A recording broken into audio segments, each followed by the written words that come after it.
Muy bien, hermanos. Nos toca en esta noche el capítulo 12 de Juan, ¿sí? Y aparece en ese capítulo siete subtítulos, ¿sí? De este capítulo 12. Vamos a leer cada párrafo en cada título y vamos a sacar algunas enseñanzas para nuestras vidas, ¿sí? Así que empezamos con la primera parte, ¿sí? Que dice, Jesús es ungido en Betania. Dice, 6 días antes de la Pascua vino Jesús a Betania, donde estaba Lázaro, el que había estado muerto y a quien había resucitado de los muertos. Y le hicieron allí una cena. Marta servía y Lázaro era uno de los que estaban sentados a la mesa con él. Entonces María tomó una libra de perfume de nardo puro, de mucho precio, y ungió los pies de Jesús y los enjugó con sus cabellos.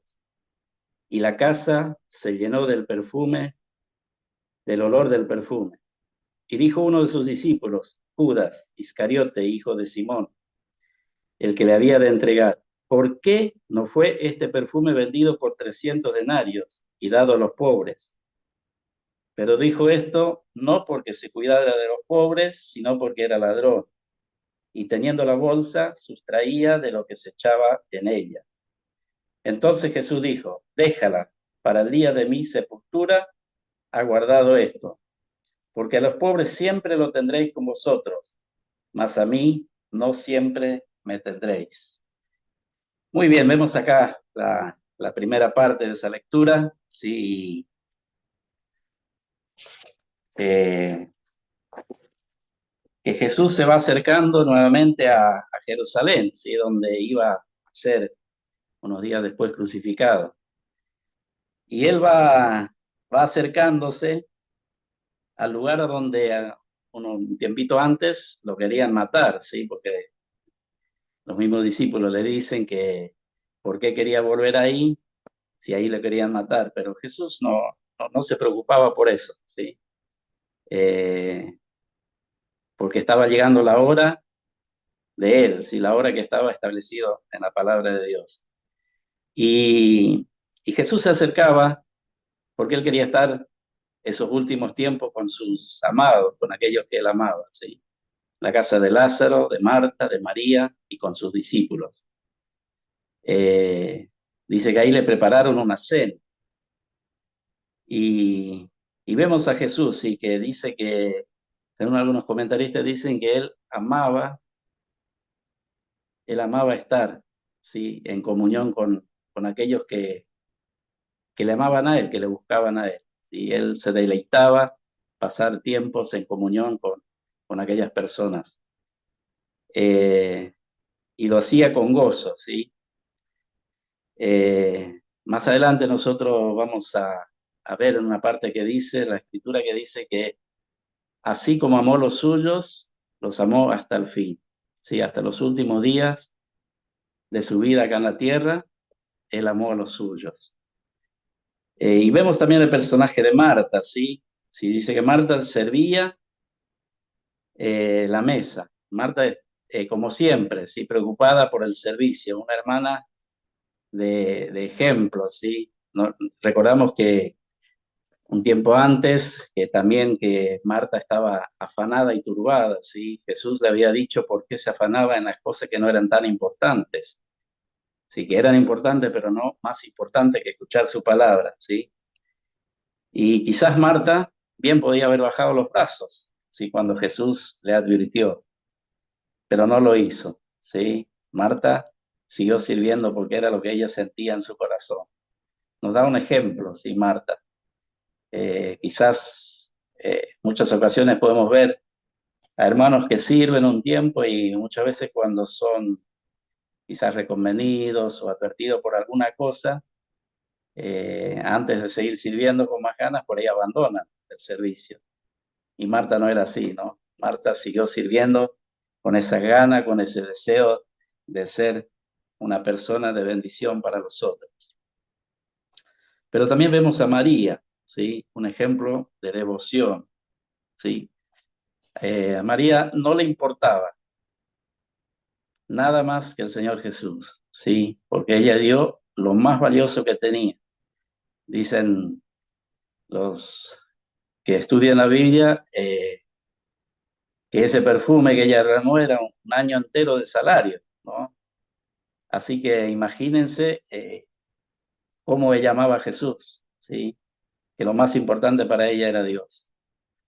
Y yo creo que eso es lo que nos dice, si el Señor Jesús cuando dice, la palabra de Dios cuando dice, buscad primeramente el reino de Dios y su justicia y todas las demás cosas, ¿sí? Os serán añadidas. Muchas veces nosotros nos preocupamos quizás por las otras cosas.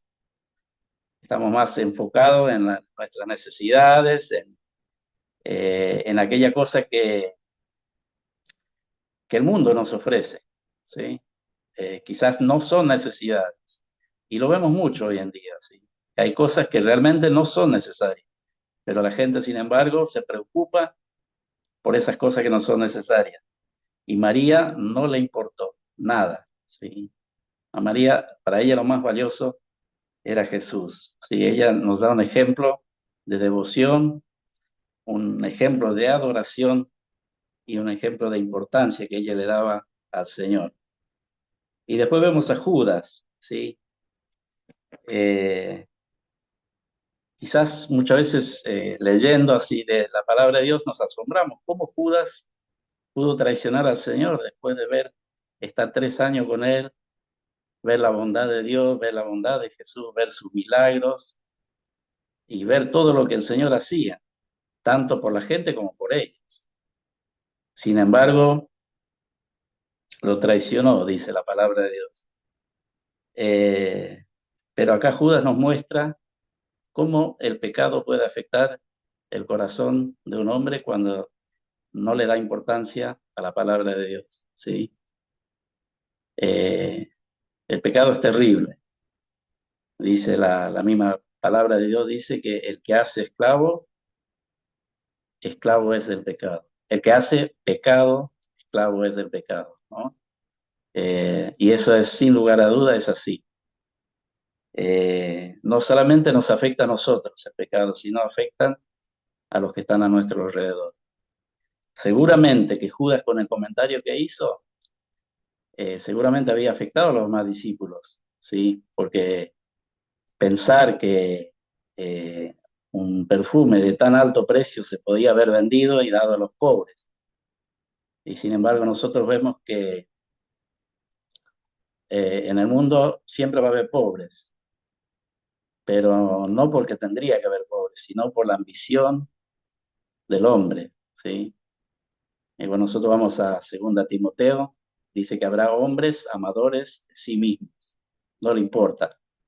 No le importa al que sufre, no le importa al que tiene necesidad. Así que Jesús dijo eso: los pobres siempre van a tener entre vosotros, a mí no siempre me tendréis.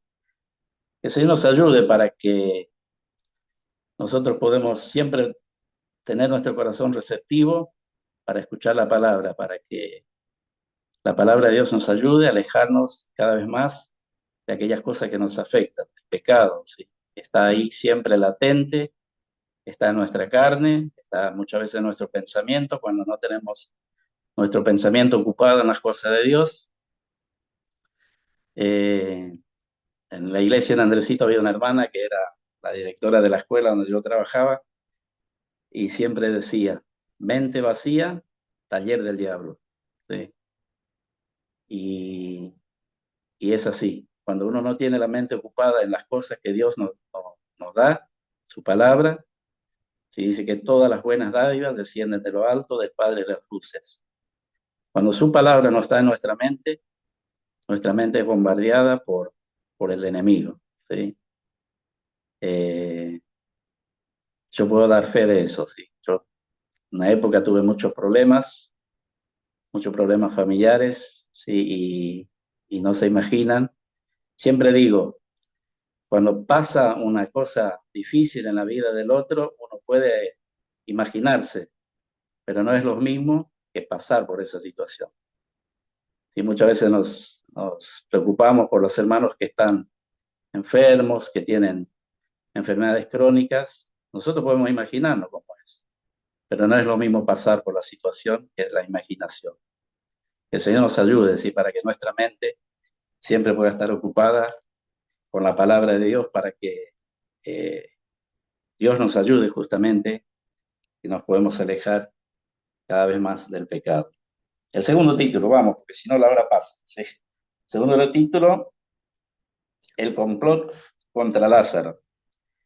Gran multitud de los judíos supieron entonces que él estaba allí y vinieron no solamente por causa de Jesús, sino también para ver a Lázaro, a quien había resucitado de los muertos. Pero los principales sacerdotes acordaron dar muerte también a Lázaro, porque a causa de él muchos de los judíos se apartaban y creían en Jesús. ¿Sí? Otra vez en escena aparecen acá los temas de los judíos, ¿no? De aquellos que realmente siempre que decían que sabían y conocían la palabra de Dios con ese celo, ¿no? Con esa eh, celo de aquellas personas que aún eran bendecidas por el mismo Señor, ¿no? Porque Lázaro fue eh, una persona beneficiada por el amor de Dios, sí, no solamente que el Señor lo resucitó, ¿sí? Sino después Lázaro podía compartir tiempo con Jesús.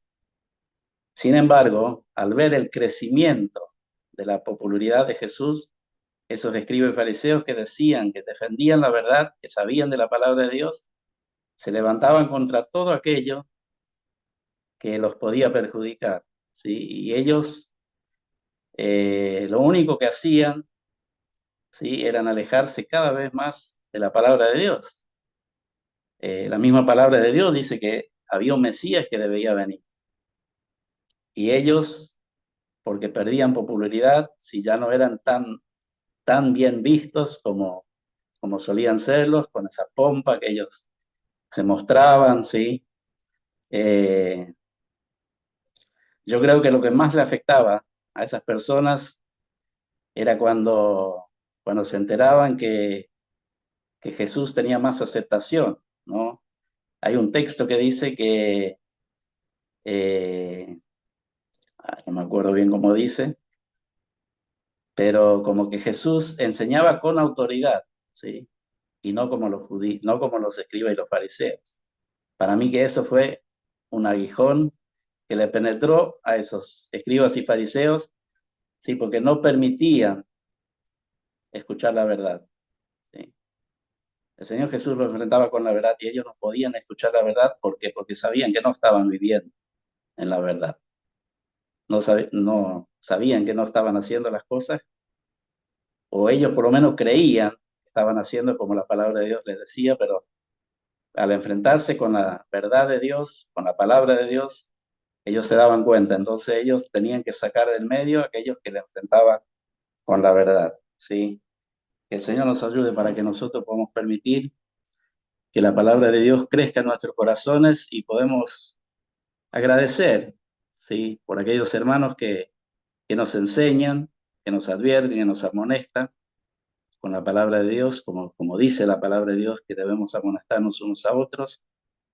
Y siempre cuando un pecado es revelado, lo mejor es confesarlo y arrepentirse, ¿no? No seguir en ese endurecimiento de corazón. Esos escribas y fariseos se estaban endureciendo cada vez más y por eso no podían soportar escuchar la verdad de la palabra. El tercer, el tercer título, la entrada triunfal en Jerusalén. El siguiente día, grandes multitudes que habían venido a la fiesta, al oír que Jesús venía a Jerusalén, tomaron ramas de palmera y salieron a recibirle, y clamaban, Hosana, bendito el que viene en el nombre del Señor, el Rey de Israel. Y halló Jesús un asnillo y montó sobre él, como estaba escrito, no temas, hija de Sión, he aquí tu rey viene, montado sobre un pollino de asna. Estas cosas no las entendieron sus discípulos al principio, Pero cuando Jesús fue glorificado, entonces se acordaron de que estas cosas estaban escritas acerca de él y de que se le habían hecho. Y daba testimonio la gente que estaba con él cuando llamó a Lázaro del sepulcro y le resucitó de los muertos, por lo cual también había venido de la gente a recibirle, porque había oído que él había hecho esta señal. Pero los fariseos dijeron entre sí: ya veis que no conseguís nada. Mirad, el mundo se va tras él. ¿Sí? Bueno, acá vemos varios personajes, ¿no? De, de esa entrada triunfal de Cristo a Jerusalén, ¿no? Mucha gente dice que salía a recibir. La mayoría de esa gente no era de ahí del pueblo de Israel, eran gente que habían subido a la fiesta, ¿no? Gente de las aldeas alrededor, y la mayoría no eran judíos, ¿sí? Más adelante vamos a ver que había un grupo de griegos, sí, que lo buscaban a Jesús, que lo querían ver, pero la mayoría de la gente no eran judíos, eran gentiles, sí, griegos, o alguna mezcla, sí, que había de judíos y griegos, pero mucha gente dice que subió para la fiesta de la Pascua, y cuando escucharon que Jesús venía, que Jesús estaba llegando, salieron a recibirle. Es más, mucha de esta gente que ahora cantaba con júbilo, ¿sí? Dice que cantaban Hosana, bendito el que viene en el nombre del Señor, el Rey de Israel, ¿sí? Y Hosana justamente quiere decir, sálvanos ahora, ¿sí? Esa es la traducción que quiere decir la palabra Hosana, que le salvara ahora, ¿sí?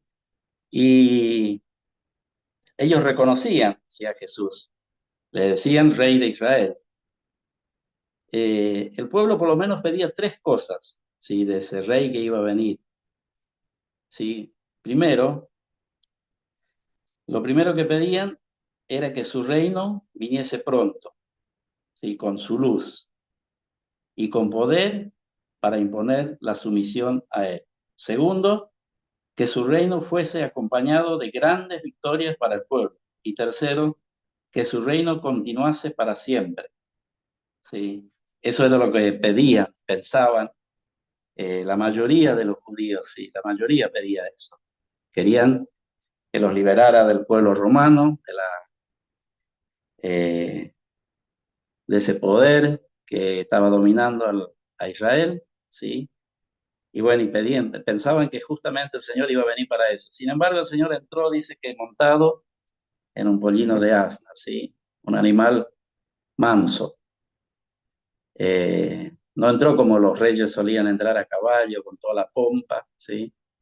Entró en un pollino de asna, ¿sí? Una mansedumbre, que lo cual el Señor representaba, ¿sí? Dice, aquí vengo manso y humilde de corazón. El Señor entró con esa expectativa, ¿sí? Es porque Él venía justamente a obrar una salvación para todos. Y algunos comentaristas dicen que justamente en un asno entró porque justamente es un animal manso y lento. Y el Señor quería que las personas que estaban ahí tendrían posibilidad de acercarse a Él, quizás por hacerle alguna pregunta, para que puedan estar cerca de Él. Justamente entró por eso, ¿sí? Así que pensemos en esta entrada triunfal, ¿sí? Eh, y yo puse acá, así hemos de dar nosotros la bienvenida a nuestros corazones al Rey de Reyes, al Rey de los cristianos, ¿sí? Que estaremos siempre prestos a observar sus preceptos. Dice la palabra de Dios que los preceptos de Él no son gravosos, ¿sí? Los preceptos de Dios son para nuestra bendición, para nuestra edificación, para nuestra salvación. Justamente para eso vino el Señor Jesús. Pasamos al cuarto punto, ¿sí? Y el cuarto punto dice, unos griegos buscan a Jesús. Dice que había ciertos griegos entre los que habían subido a adorar en la fiesta. Estos pues se acercaron a Felipe, que era de Bethsaida, de Galilea, y le rogaron diciendo: Señor, quisiéramos ver a Jesús. Felipe fue y se lo dijo a Andrés. Entonces Andrés y Felipe se lo dijeron a Jesús. Jesús les respondió diciendo: Ha llegado la hora para que el Hijo del Hombre sea glorificado. De cierto os digo, que si el grano de trigo no cae en la tierra y muere, queda solo. Pero si muere, lleva mucho fruto. El que ama su vida, la perderá. Y el que aborrece su vida en este mundo, para vida eterna la guardará. Si alguno me sirve, sígame. Y donde yo estuviere, allí también estará mi servidor. Si alguno me sirviere, mi Padre le honrará. Si acá vemos que estos griegos sí querían ver a Jesús. Sin embargo, Jesús no se dirige a los griegos directamente, no le da directamente la entrevista, ¿sí? Sino que hace esa extraña pero profunda enseñanza, ¿sí?, del Señor con respecto a esta audiencia, ¿sí? Y compara, ¿sí?, algo que los judíos bien conocían, ¿no? El grano de trigo, para que dé fruto, dice que tiene que enterrarse en la tierra y tiene que morir para brotar luego una planta nueva y dar muchos frutos. Y el Señor acá se estaba refiriendo a esta salvación, ¿sí?, que Él iba a obrar y para beneficio de todos, ¿sí? Y nosotros vemos por la Escritura que muchos griegos, después más tarde, ¿sí?, se acercaron y pudieron ser salvos, ¿sí? Y el Señor mostró realmente lo que Él vino a hacer. Él vino a obrar una salvación de la cual nosotros era imposible obtenerla si Él no hubiera obrado de esa manera, ¿sí? Y pensaba, ¿no?, en nosotros, que nosotros fuimos alcanzados gracias a esa salvación también, ¿sí? El Señor dijo en una oportunidad, dice: tengo otro pueblo al que también tengo que alcanzar, que tengo que buscar. Y ese otro pueblo eran todas las demás personas que no pertenecían al pueblo de Israel. Así que gracias a Dios por esta salvación tan grande que el Señor obró, y nosotros hoy podemos estar acá leyendo la palabra, ¿sí?, conociéndole más a Dios como nuestro Salvador, y esta oportunidad que nos dio de ser salvos. Vamos al quinto punto.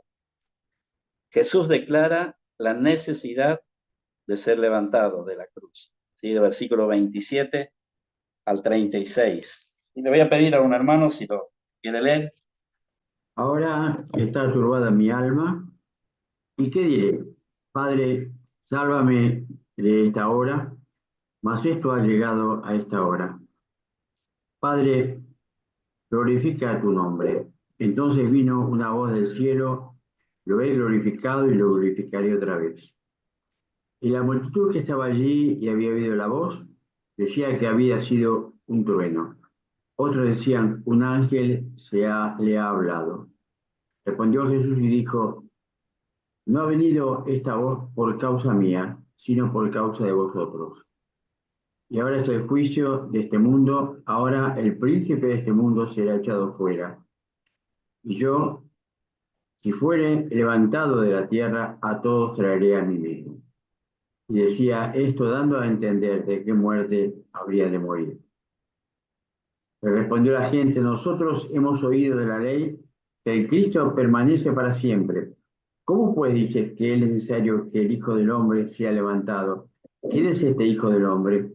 Entonces Jesús les dijo: aún por un poco está la luz entre vosotros. Andad entre tanto que tenéis luz, para que no os comprendáis las tinieblas, porque el que anda en tinieblas no sabe a dónde va. Entre tanto que tenéis luz, creed en la luz, para que seáis hijos de luz. Estas cosas habló Jesús y se fue y se ocultó de ellos. Qué bueno, ¿no? Acá vemos cómo Jesús explica, ¿sí? Que él tendría que morir en una cruz, ¿sí? Que era la única forma que las personas pueden ser salvas, ¿sí? Y, y dice el versículo 27, ¿no? Ahora está turbada mi alma, ¿y qué diré? Padre, sálvame de esta hora, mas para esto ha llegado esta hora, ¿sí? El Señor Jesús seguramente estaba sufriendo, ¿sí? Porque sabía que tenía que padecer. Él sabía lo que él le esperaba, ¿no? Dice que en el huerto de Getsemaní, dice que transpiraba grandes gotas de sangre. Eso nos da una pauta cómo estaba sufriendo nuestro Señor por lo que él esperaba, ¿no? Por todo lo que él tenía que pasar para poder salvarnos a nosotros. Y, y la única forma de la que las personas se salven es justamente por ese Señor que se encarnó, ¿sí? Que se encarnó y se hizo hombre por nosotros. Y acá dice que Jesús les dice cómo su muerte iba a ser de beneficio para todos, pero que era necesario creer, ¿sí? En él. Y vamos a buscar algunos textos que nos ayuden, ¿sí? Acá dice el versículo 35, entonces Jesús le dijo, aún es- por un poco está la luz entre vosotros. Andad entre tanto que tenéis luz, para que no os sorprendan las tinieblas, porque el que anda en tinieblas no sabe a dónde va. Entre tanto que tenéis la luz, creed en la luz, para que seáis hijos de la luz. Sí le voy a pedir a un hermano que busque Juan 14:6 y bueno, y primera Juan 5:12 sabemos lo que dice, ¿sí? Dice, el que tiene al Hijo, tiene la vida, el que no tiene al Hijo de Dios, no tiene la vida. ¿Sí? El 14:6, si alguien lo encontró. Jesús le dijo, yo soy el camino y la verdad y la vida. Nadie viene al Padre sino por mí. Nadie viene al Padre sino por él. La obra que el Señor efectuó en la cruz es la única forma de que las personas puedan ser salvos. Y la mayoría de los judíos no podían entender eso, no podían creer, ¿sí? No podían creer por la dureza de su corazón, ¿sí? Porque no creían en la palabra de Dios y por no creer en la palabra de Dios, cada vez su corazón se fue endureciendo más, ¿sí? En una parte dice que Jesús cegó el entendimiento de ellos, pero no es porque el Señor no quería, sino justamente por su endurecimiento de corazón. Eh, Cuanto más nosotros nos resistimos a la verdad de Dios, más nos alejamos de Dios, ¿sí? Dios nos aleja de nosotros, pero nosotros sí nos alejamos cuando no permitimos que la palabra de Dios trabaje en nuestra vida y vaya cambiando nuestro viejo hombre, ¿sí? Dice que nosotros vamos a ir perfeccionándonos hasta el día que Él venga a buscarnos. Allá en 2 Timoteo, cuando dice que la palabra de Dios es útil, dice hasta que lleguen a la perfección. Y ahí perfección no quiere decir que seamos perfectos, sino maduros, ¿sí?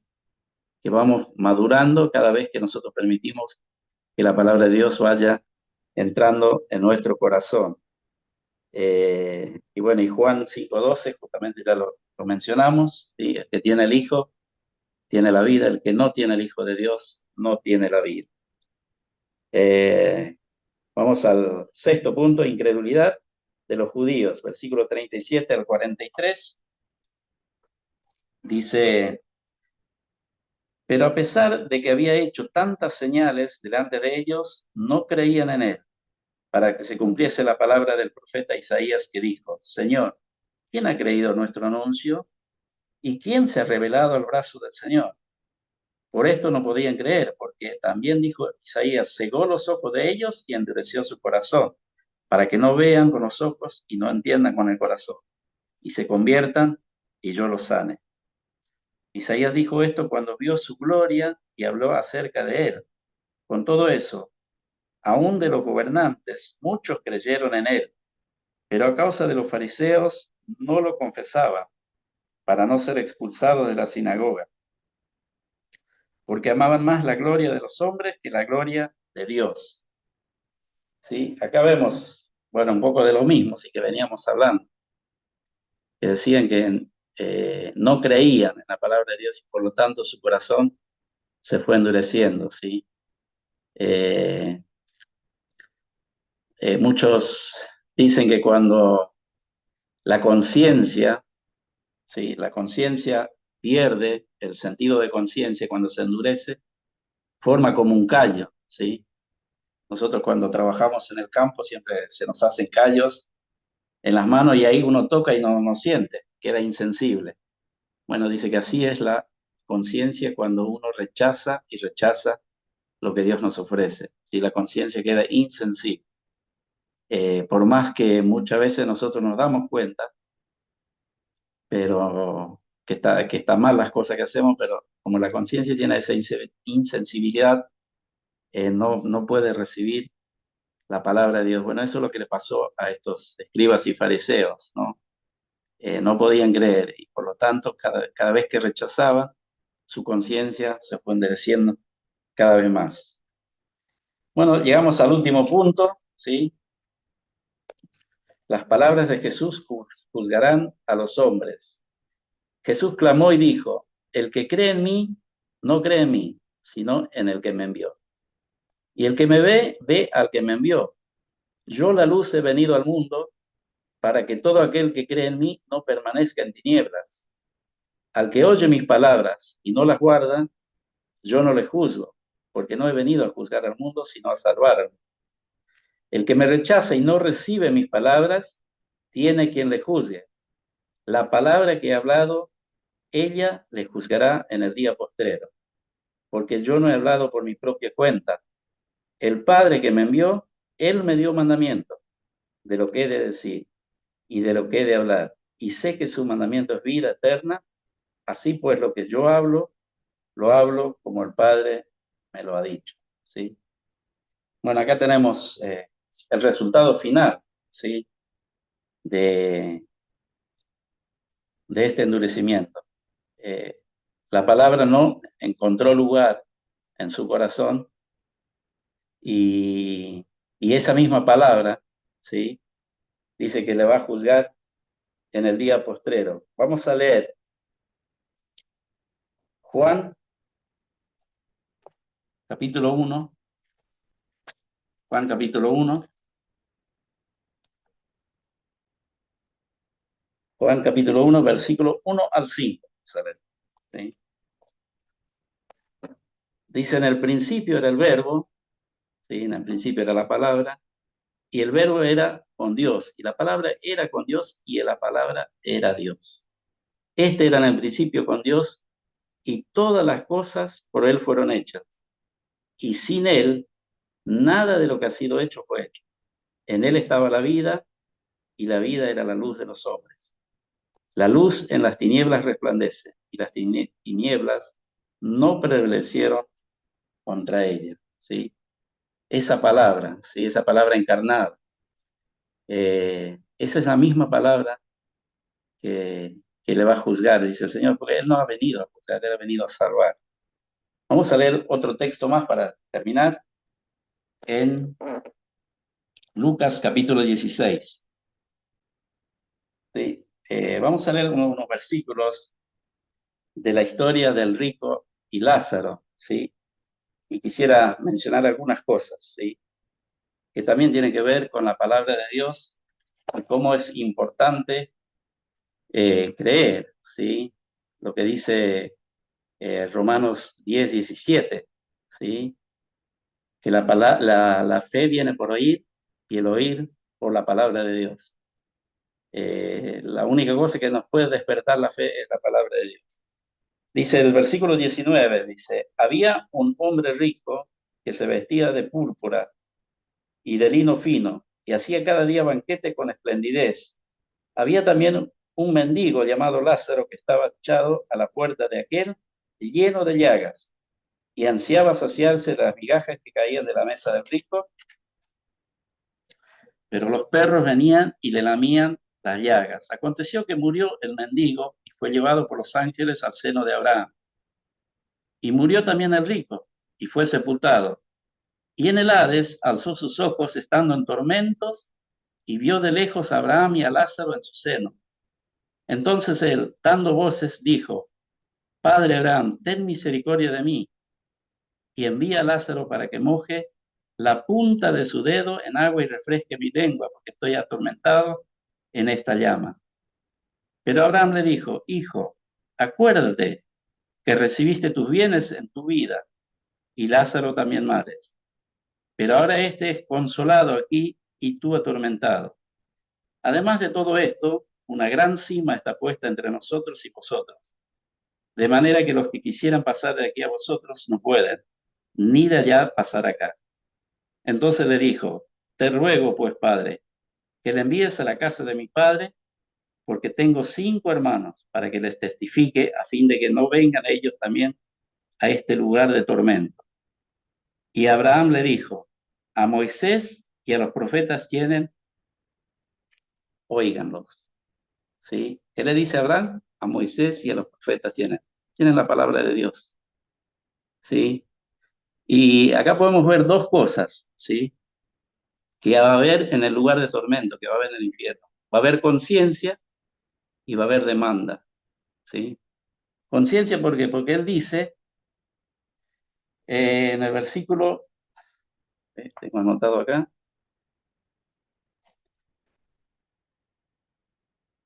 en el versículo 23, y en el Hades alzó sus ojos estando en tormentos y vio de lejos a Abraham y a Lázaro en su seno. O sea que él conocía a Abraham, él había escuchado de la palabra de Dios, ¿sí? Esa palabra que él no había recibido cuando la escuchó, ahora él tenía conciencia de eso, ¿sí?